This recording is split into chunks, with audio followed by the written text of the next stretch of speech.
Good afternoon, friends. Ito ang aking bilib tree. So, ayan siya, my friend.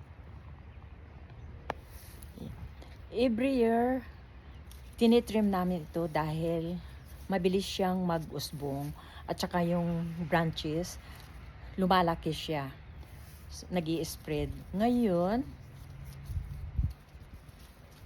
mayabong na naman, my friend. So, maybe before end ng winter, ititrim namin ito para ready sa summer. Kaya ito, ang daming mga leaves, very siya. Fresh na fresh, my friend. Ayan, oh. Yeah, ang ganda.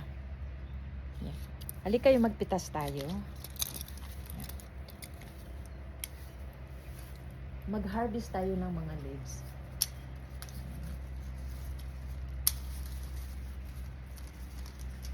So, dinadry namin ito, my friend. Yeah. Yeah. Bago pinamimigay ko sa mga aking mga relatives at kaibigan. So, every year, ginagawa namin, hindi lang trim, talagang yung binabawasan namin yung mga twigs niya. Yeah. At saka, nalaman ko na pag dry na yung twig niya, mas strong ang niya, yung aroma niya.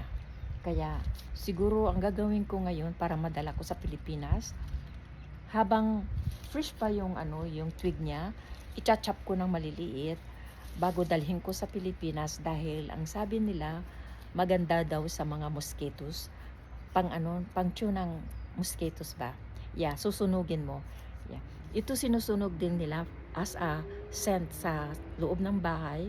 Yeah, gagawin ko ito sa labas ng bahay sa Pilipinas. Dadalhin ko yung leaves at saka yung twigs. Pero idadry ko na dito. Yeah, ang dami, my friend. Ang hirap mong kailangan ang scissor dahil ang hirap pitasin kung ganyan lang. Mahirap siya matigas. Yeah. Yeah, napakarami at the same time namumulaklak na rin, my friend. Yeah. Yeah. Ayan. Gusto kong makita ninyo yung bulaklak. Ayan yung bulaklak. Oh. Ayan. Yeah. Lalaki yan, my friend. Maano siya.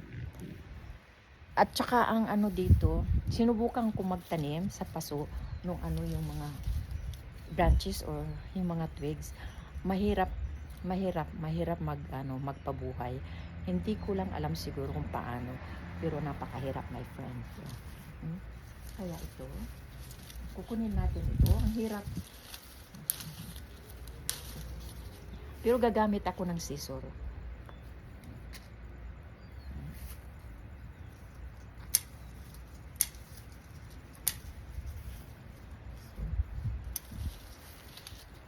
So, the leaves, idadry ko ito habang maganda pa ang weather ngayon. Yeah.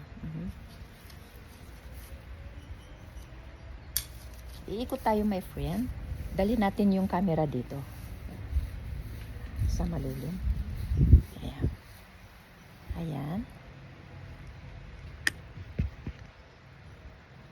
Ayan.